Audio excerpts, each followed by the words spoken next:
E em fevereiro eu consegui arrumar um bom emprego, aí eu consegui um emprego de administrativo de uma empresa de distribuição de livros, onde o produto principal era a venda de Bíblia. Uau. Me senti todo orgulhoso, né?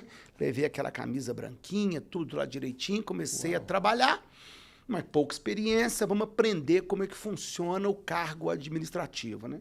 Aí eu aprendi entrada de estoque, de nota fiscal, fazer balanço de estoque, saída, controlar. Aí, um belo dia, eles me ensinaram a gerir, a calcular a comissão dos vendedores. Aí eu comecei a calcular, quando eu terminei todos os vendedores, eu notei, o Sancler, que o pior vendedor ganhava 5 vezes mais que eu.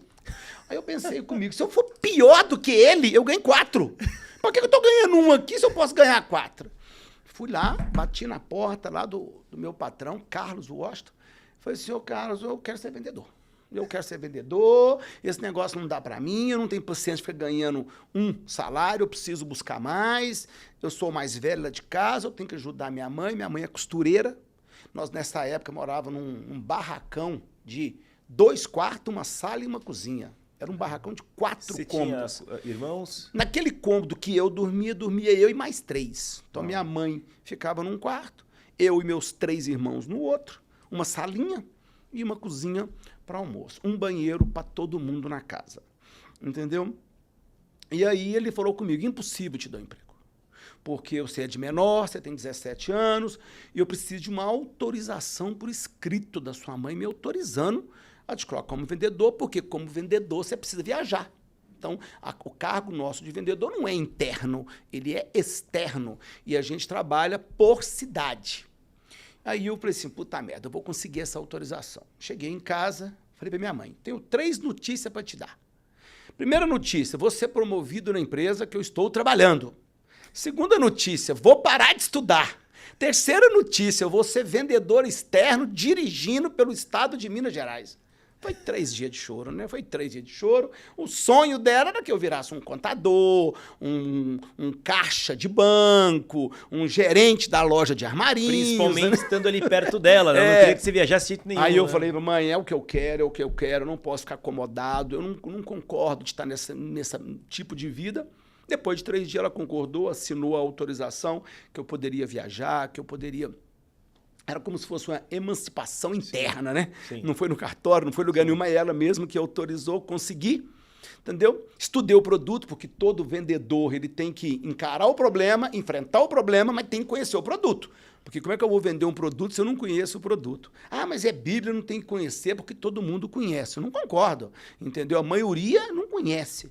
Então lá vai eu, com papel, caneta, uma régua, lendo a Bíblia cabo a rabo e grifando os momentos que eu achava que era um argumento de venda. Então, isso é um argumento... Você leu a Bíblia, então? Inteira. Gastei 16 dias, entendeu? 9 a 10 horas por dia, durante 16 dias seguidos.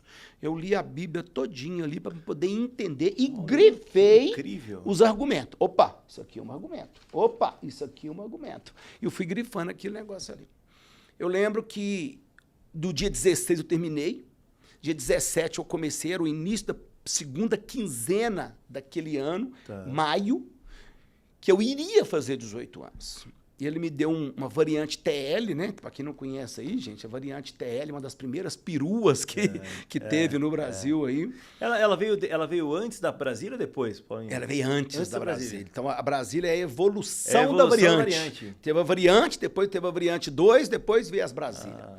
E no caso da variante, ela tinha uma coisa interessante para mim, porque eu dormia 2 dias na variante, porque a variante ela vira um chiqueirinho que a gente chamava, né? Esses carros, né? Perua, ela tem esse hábito de você deita o banco traseiro e ali vira um chiqueiro, né? Então, naquele chiqueirinho ali, você conseguia dormir. Você colocava um colchãozinho? Então, nada, era no... Você com 17 anos, o corpo não sente nada, não. Sente agora. A gente precisa de colchão ortopédico que reclina, que sobe e que desce. Naquela época, 17 anos, você não tem isso, não. Aí, o que eu fazia, né? Meu hábito, né? Eu dormia 2 dias na variante e 1 na pensão, para dar uma zerada, né? E banho. Tomava o banho no posto de gasolina. Porque você dormia na variante para economizar. Para economizar. Eu precisava juntar dinheiro. Eu precisava juntar dinheiro. E naquele momento eu não tinha nada. Então eu ia juntar como?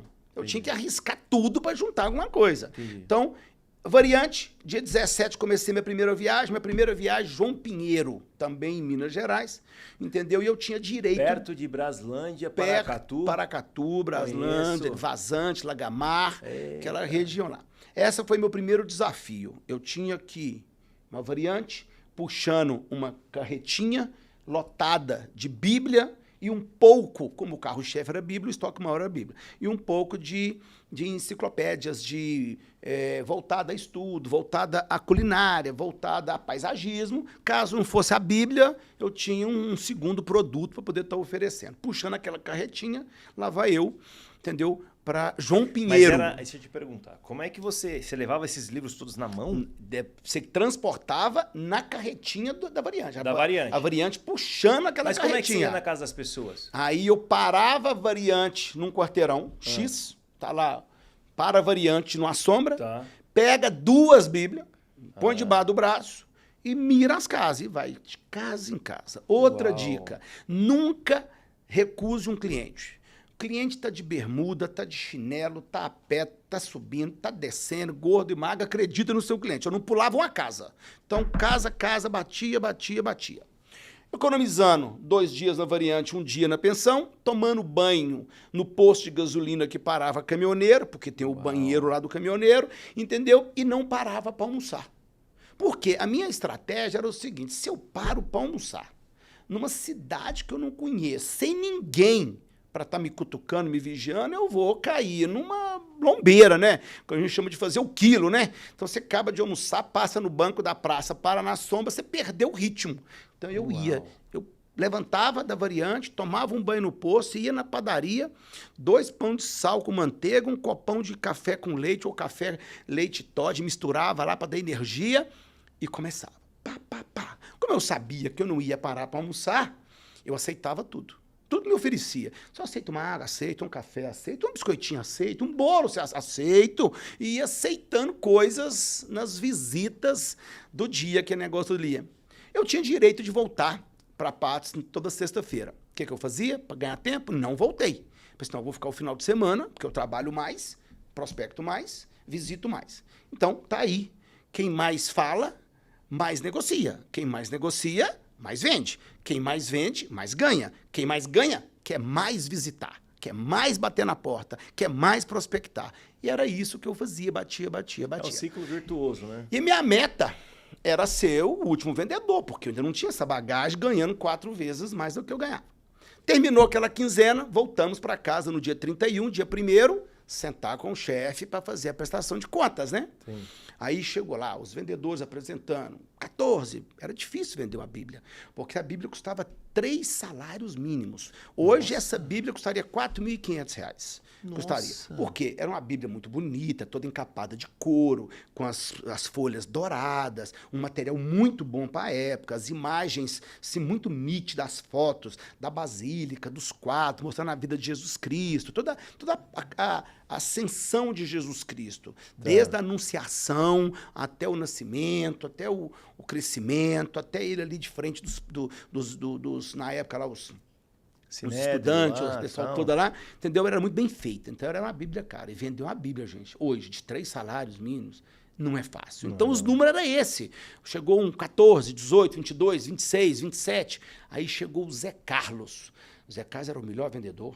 Era aquela pessoa que ela chegava, o patrão tratava bem, os funcionários tratavam bem e os vendedores tinham respeito. Chegava o carro novo, era dele. Então, ele era o único que tinha um Fusquinha. Fafá de Belém era ele, aquele Fafá com a lanterna traseira redondona lá. Todo mundo de variante e ele já estava no Fuscão lá, já mais avançado. Beleza, eu deixei para apresentar por último. Zé Carlos, aplaudido na frente, todo mundo lá, 31 Bíblias no mês de maio, né? Aí chegou minha vez, tirei da minha pastinha todos os cheques, o dinheiro, naquela época era dinheiro, cheque, e parcelava, podia parcelar em 4, 5 vezes, na promissória. Então eu assinava a promissória. 33 vendas. Ninguém acreditou. Mas como é que esse cara conseguiu? Na primeira vez? Na primeira quinzena, eu vendi mais do que o melhor vendedor no mês inteiro. Eu não preciso falar para você que depois eu sempre fui o primeiro e fui batendo recorde. O normal era isso aí, entre 22 e 35. e deixei meu recorde lá, que eu fiquei sabendo até uns 5 anos atrás, que ninguém nunca tinha batido, tá? Encontrei com o Carlos, e ele falou comigo 78 Bíblias. Enquanto a média era de 22 a 35,